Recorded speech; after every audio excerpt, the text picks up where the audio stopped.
명인이라는 작품입니다. 출제 가능성이 높진 않은데 출제 가능성이 높지 않은 몇몇 현대소설 중에서 그나마 높은 현대소설이에요.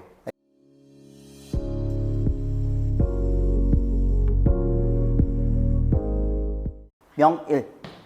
명일은 다른 말로 내일이라는 뜻이죠. 내일. 자, 테마를 정리해 봅시다. 이 명일이라는 작품은 전체적으로 갈등 구조로 되어 있는 작품입니다. 첫 번째는 이제 인물 간 갈등입니다. 범수와 영주의 갈등. 범수와 영주의 갈등. 이 범수와 영주는 부부 사이인데 범수는 지식의 무가치성을 상징하는 인물이고 영주는 지식의 효용성을 상징하는 인물이에요. 그래서 둘이 정면으로 부딪힙니다. 자, 읽어봅시다. 어느 더운 여름날 정오에 빨래를 하던 영주는 배고픔과 허기를 느끼며 잠을 자고 있는 남편을 깨울까 고민합니다. 근데 깨워봤자 배고프다는 얘기밖에 안 하겠죠? 그래서 안 깨워요. 그때 문간방에 새든 어린 새댁이 놀러와서 올해는 뱅자는이라 난리가 난대요 라고 하며 난리를 피하려면 시골에 가서 살아야 된다고 합니다. 야, 왜 병자년이면 난리가 나지? 병자호란. 그죠? 병자호란. 옛날 민요 중에서 병자 난리가라는 민요도 있어요. 그러니까 사람들이 이제 병자호란 때문에 병자년 하면 뭔가 난리가 난다는 인식이 깊게 박혀 있는 거죠. 근데 사실 여기에는 은근히 난리가 나줬으면 하는 그런 심리가 투영되어 있다고 봐야 됩니다. 알겠죠? 사람들은 얘들아, 어떨 때 난리가 났으면 좋겠다고 생각을 해? 현실적 삶이 너무 고달플 때. 그렇죠? 그랬을 때 세상이 뒤집혀졌으면 이런 생각을 하지요, 실제로.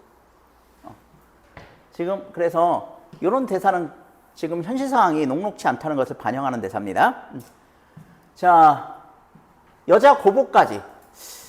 여자 고등보통학교거든요. 여자 고등보통학교. 요즘으로 얘기하면 고등학교인데 이 당시에는 그저 여자로서는 거의 최고학벌이라고 생각하시면 됩니다. 여자 고등보통학교까지 교육받은 영주는 그렇지 않다고 말해주려다가 그냥 넘어가 버립니다. 새댁의 남편은 전차 철뚝 놓는 일을 하러 나갔다고 합니다. 자, 그러니까 막노동자죠, 막노동자. 너희 전차가 뭔지 알지? 옛날에는 지하철이 지상으로 다녔어요. 그래서 1920년대나 30년대 배경으로 한 영화들 보면 서울 경성지방을 묘사할 때 이 전차가 빠지지가 않습니다. 버스 말고 철로를 따가지고 이렇게 다니는 거 있잖아. 자, 늦지막히 일어난 범수는 새댁 남편이 전차 철길을 놓는 일을 하러 갔다는 말을 듣고 아, 나도 그런 일 했으면 이란 말 하다가 영주에게 불효령을 듣게 됩니다. 자, 두 명의 성격을 생각해보면 당연한 거죠. 그죠? 집안의 땅을 팔아 대학까지 나온 범수는 배운 게 죄라는 생각을 하고 아내에게 차라리 새댁의 말대로 아유, 난리라도 났으면 좋겠다 라고 생각을 합니다. 이 범수는 이 당시 지식인으로서는 또 최고학벌을 나온 사람이에요. 일본 유학까지 갔다 왔는데 일본에 대학이 많은데 대학 중에서도 이제 동경에 있는 대학, 그러니까 최고의 대학을 유학 갔다 온 사람입니다. 근데 지금 뭐야? 실업자예요. 그래서 막노동자를 막 부러워하는 그런 상태입니다. 자, 사건 3번부터 이제 EBS에 있어요. 저녁거리가 없다는 것을 들은 범수는 자신의 여름 양복을 저당 잡히라는 말을 하지만 당신이 몇 군데 이력서를 보냈는데 그런 데서 갑자기 연락 오면 그거 입고 가야 되잖아요. 그죠? 기별이 올지도 모르는 터에 양복을 잡혀버리면 일것된 취직도 낭패가 되고 말 것이라는 영주의 강력한 반대에 부딪히고 맙니다. 그러나 범수와 영주 사이에 제일 큰 갈등은 아이들 교육 문제예요. 아내인 영주는 아이들에게 있어 교육은 미래의 희망이지만 남편인 범수는 아이들을 섣불리 가르치면 이것도 저것도 못하는 반거충이가 될 거라고 생각을 합니다. 자신의 경험 때문이죠. 자신의 경험 때문에. 자, 그래서 아이들을 학교에 보내는 것을 반대하고 있습니다. 학교에 안 보낸다고 따지며 드는 아내에게 범수는 자기네가 아이들을 교육하는 것은 1원밖에 없는 사람이 1원짜리 지갑을 사는 것과 같은 것이라고 말합니다. 세상은 부자와 노동자의 세상이고 그 중간에 있는 것들은 모두 헛개비라고 말하지만 아내는 설득되지 않아요. 자, 여기까지 내용을 보면 전체적으로 범수와 영주의 갈등 관계라는 걸 금방 파악할 수 있겠죠. 그죠? 범수는 지식의 무가치성을 상징하는 인물이고 영주는 지식의 효용성을 상징하는 인물입니다. 자, 다음으로 넘어갑시다. 두 번째 갈등은요, 범수의 내면 갈등이야. 자, 범수는 지식의 무가치성을 상징하는 인물인데 어떤 갈등이 내면에서 복잡하게 얽혀 있겠냐? 아까 누구를 부러워했어? 막노동꾼을 부러워했잖아요. 그럼 막노동 일을 하면 되잖아. 할 수 있을까? 못해요. 왜 못하죠? 예? 평생을 펜대 잡고 온 사람이 어떻게 막노동을 해요? 그렇죠? 그러니까 실제로 이 사람은 자신의 본질이 지식인이에요. 자신의 본질이 지식인이기 때문에 막노동을 하고 싶어도 할 수가 없는 사람이야. 그러니까 내면에 갈등이 생기죠. 이 갈등이라는 것은 이제 원래 나무 뿌리가 복잡하게 얽혀져 있는 걸 얘기하는 거거든요. 내면에 이런 여러 가지 생각들이 복잡하게 얽혀 있는 겁니다. 자, 그 내면 갈등의 사례들이 굉장히 많이 나오니까 들어가 봅시다. 자, 일단 종로거리에 있는 화신백화점. 화신백화점. 내가 전에 잠깐 얘기하지 않았나? 당시 그 청계천 남쪽은요, 일본 사람들이 많이 살았어요. 거기를 상징하는 이제 자본주의적 건물이 미츠코시 백화점이었습니다. 지금의 명동 신세계 백화점 자리에 있어요. 그리고 당시 조선 사람들은 청계천 이북, 그러니까 종로 쪽에 많이 살았거든. 종로 쪽에. 종로 상권이 이제 조선 상권이에요. 조선인들 상권인데 거기 상권을 상징하는 상해가 바로 화신상해, 화신백화점이에요. 당시 이름으로는 이제 화신상해라고 불렀는데 이거 제가 고등학교 때까지 있었어요. 이거. 지금은 종로에 가면 종로타워라고 있습니다. 종로타워. 종로를 상징하는 건물이거든요. 그 종로타워가 바로 과거의 화신상해, 화신백화점 자리에 있는 거예요. 이때는 1930년대지만 백화점이니까 뭐가 있어? 엘리베이터가 있어요. 그리고 옛날에 우리나라 건물들은 다 단층이잖아요. 1번이 들어오면서 그나마 2층 집들이 생긴 거거든. 근데 여기는 5층이에요. 5층. 화신백화점은. 최신식 건물이죠. 자, 이 화신백화점으로 나온 범수는 배고픔과 현기증을 느끼면서도 경성역, 지금의 서울역입니다. 그러니까 서울역 앞에서 차표 판 돈이 꽤 될 것이라 상상하고 지나가는 행원, 은행원을 얘기합니다. 가방 속에 돈이 꽤나 들었을 것으로 상상하면서 인력거를 탄 그의 뒤를 쳐다봅니다. 넋을 잃고 있다가 교통수사에게 교통방해 흐름에 방해가 된다며 잔소리를 듣다가 금은상 앞에 와서 금비녀의 시선을 빼앗겨요. 그러니까 이 사람이 지금 관심 드는 건 전부 뭐야? 관심 드는 건 돈 아니면 보석이죠, 지금. 그죠? 지금 배고픔 속에서 여기에만 지금 관심이 가는 거예요. 돈 아니면 비석 쪽에만. 자, 그 다음에 또 EBS에 있는 부분이야, 네모 부분은. 알지? 네모 부분 EBS에 있는 부분. 자, 범수는 도적질이라는 단어를 떠올리면서 망설이다가 들어가서 금비녀를 훔치려 시도해 봅니다. 근데 결국 자신에게 그럴 만한 기술도 없고 대담성도 없음을 깨닫게 되죠. 그것은 가락지를 가지고 다시 시험해 봐도 마찬가지였어요. 그런 점원의 멸시하는 시선을 느끼면서 금은상을 나오게 됩니다. 그러면서 이 부분, 도덕질은 나쁘거나 악하기보다 더럽고 치사한 것으로 결론을 내립니다. 이런 부분들이 뭐야? 지식인으로서의 한계죠. 그죠? 지식인으로서 자기 합리화를 시키는 거예요. 지식인은 반드시 왜 내가 이런 일을 하지 않는가를 합리적으로 설명해야 되거든요. 그죠? 그러니까 이것은 나쁘거나 악한 건 아니야. 근데 어떻게? 더럽고 치사하기 때문에 내가 안 하게 된 거야. 이런 식으로 자기 합리화를 시키는 겁니다. 이건 지식인으로서의 한계를 명확하게 보여주는 구절이에요. 했지, 얘들아? 자, 범수는 길을 걷다가 거지 아이를 만나 한 푼만 주면 호떡을 사 먹을 수 있다고 사전. 그러니까 호떡이 얼마 하는 거야? 5전 하는 거죠, 5전. 한 점만 더 주면 5전으로 호떡을 사 먹을 수 있다고. 이 사전을 보여주며 구걸하는 것을 보고 야, 네가 나보다 낫다 라는 생각을 합니다. 이건 굉장히 중요한 대사예요. 이 대사는 마지막 결론에 한 번 더 반복되거든요. 그러니까 사실 이제 범수의 내면 갈등은 알잖아. 전수의 내면 갈등은 뭘 해야 된다고 생각해? 뭔가 막노동을 하더라도 생활이 중심에 있어야 된다고 생각을 하는 거예요. 근본적으로 배를 채우는 욕구 있잖아. 배를 채우는 욕구. 이것이 가장 중요하다고 생각을 하는데 그 일을 제대로 하지 못하는 거야. 뭐 때문에? 지식인으로서의 한계. 좀 막말로 얘기하면 체면 때문에. 그죠? 체면 때문에 하지 못하는 겁니다. 근데 이런 아이들은 배운 게 없잖아요. 거지 아이. 그지? 배운 게 없기 때문에 어때요? 이런 행동을 하는데 스스럼이 없죠. 그래서 자기보다 낫다라고 얘기하는 거야. 자기는 갈등 때문에 못하는 행위를 얘는 갈등 없이 하는 거죠. 범수는 화신상이가 이가 총 5층짜리 건물이라고 했잖아. 3층에 주임으로 있는 중학 동창생 S를 만납니다. 그는 왜 이리 안색이 안 좋냐고 물으니까 굶어서 그런 거거든요. 굶어서 그런 건데 그렇단 말은 못하고 아이고 체증이라고. 체증이 뭐야? 체해서 그렇다고. 체해서 그렇다고 말합니다. 이 부분도 지식인의 한계지요. 솔직하지 못한 거. 그죠? 지난번 일 그만두고 지금 어떻게 지내냐는 질문에 너 실업자잖아. 어떻게 지내? 이렇게 물어본 거지. 그지? 야, 그렇지 않아도 힘들어. 라고 솔직하게 얘기해야 되잖아. 근데 체면 때문에 어떻게 합니까? 그럭저럭이라고 대수롭지 않다는 반응을 보여요. 역시 지식인적인 한계예요. 오히려 자기가 힘들다는 동창생의 죽는 소리를 듣고는 돈 빌려달라는 소리도 못하게 된 범수는 그곳을 떠나 4층 식당으로 올라갑니다.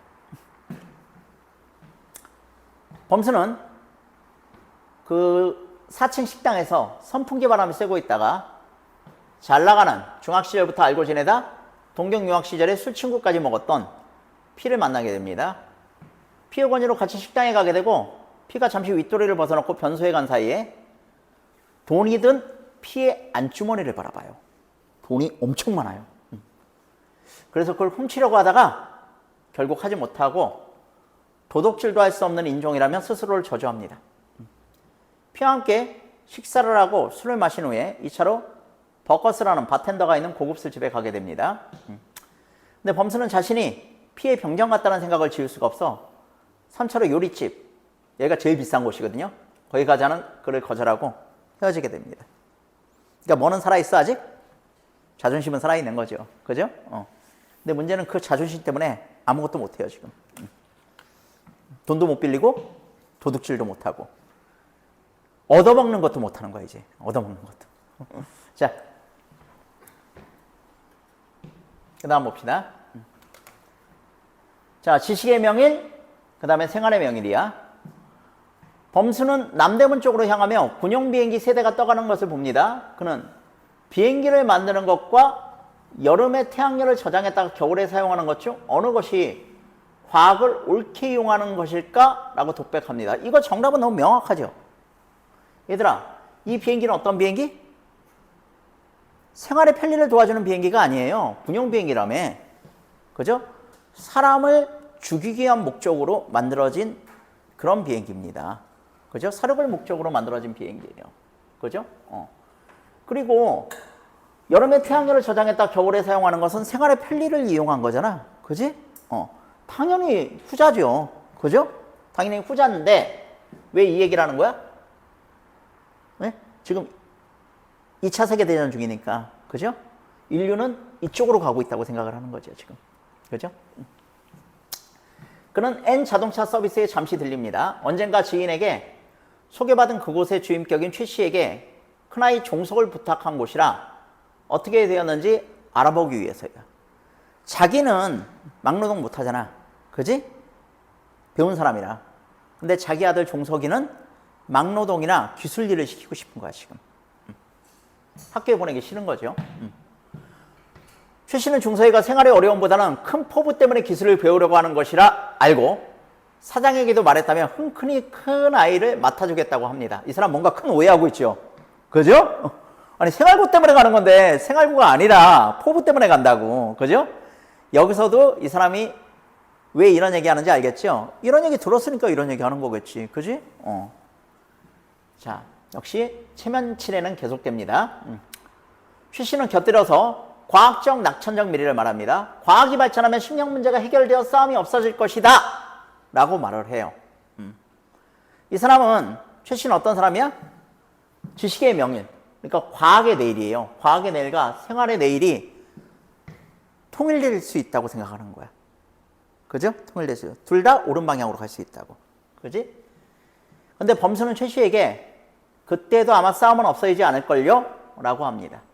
N자동차 서비스를 나온 범수는 한결 가벼운 마음으로 집으로 돌아와요. 자, 그러니까 범수는 어떤 상태야? 예? 이 두 가지가 충돌한다고 보는 거죠. 그죠? 지식의 명의는 뭐 계속 발전하겠죠. 지식은 가치 중립적인 거니까, 과학은. 그런데 이것이 인간 생활의 도움으로 바로 되지는 않을 거라고 보는 겁니다. 그때도 인간은 이걸 이용해서 뭐 하고 있을 것이다? 싸움질하고 있을 것이다. 이렇게 보는 거죠. 됐죠? 그래서 여기서 이제 아까 최 씨, 이 최 씨와 범수와의 가치관 차이를 여기서 읽어낼 수 있죠. 자, 그 정도 보시면 돼요. 그렇게 어렵지는 않지, 얘들아. 그 다음으로 가자. 자, 마지막 갈등이야, 마지막 갈등. 마지막 갈등은 범수와 아이들의 갈등이에요. 범수와 아이들의 갈등. 범수는 지식인이잖아. 그지? 지식인이면서 지식인의 한계를 그대로 가지고 있는 인물이야. 근데 아이들은 뭐야? 지식을 안 가지고 있는 애들이야. 아까 네가 나보다 낫다라고 얘기한 거지아이 있잖아, 거지아이. 그 거지아이 같은 애들이라고. 그죠? 여기서 굉장히 이 소설의 주제를 이제 나타내는 중요한 대사가 나오는데 이 대사가 뭐냐면 승어부입니다. 승어부. 이제 부가 아빠잖아, 아빠.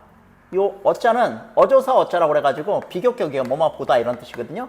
승이 이길 승자니까 낫다란 뜻입니다. 낫다. 아빠보다 낫다 이런 뜻이에요. 승어부. 아빠보다 낫다. 자, 읽어볼게요.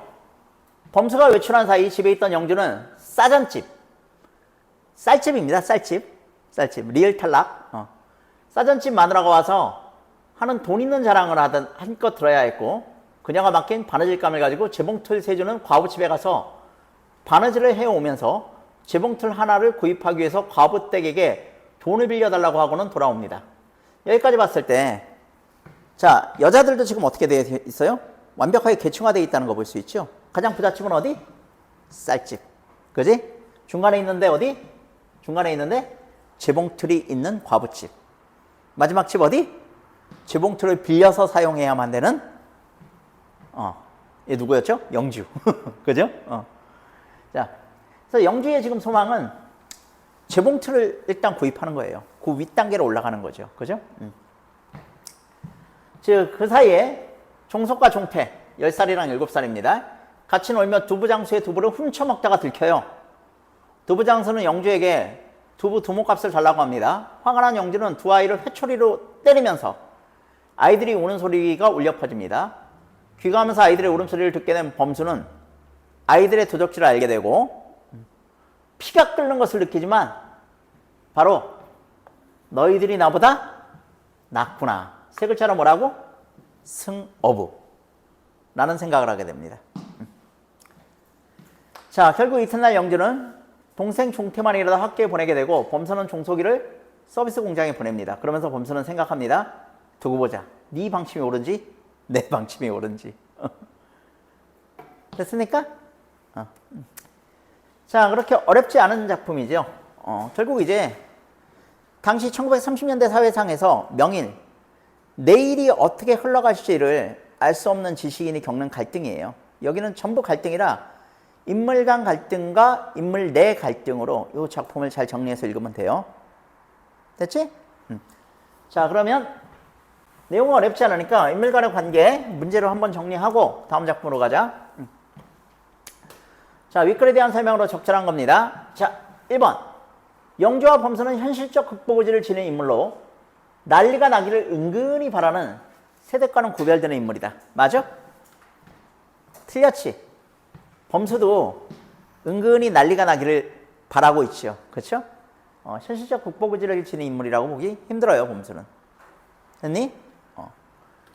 자, 범수는 생활고를 극복하기 위해서 중학 동창생에게 솔직하게 자신의 사정을 말해? 그럴 리가 없죠. 지식인의 한계는 자신을 점점 솔직하지 못하게 만듭니다. 됐죠?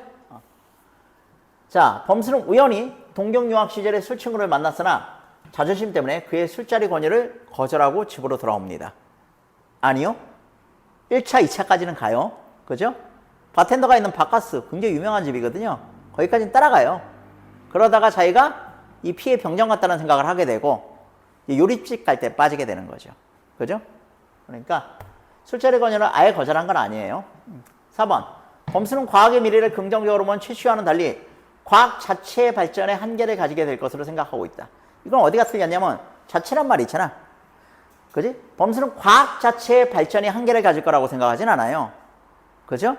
다만 이 과학이 인간의 손에 의해서 뭔가 잘못된 방향으로 갈 거라고 생각을 하는 거지.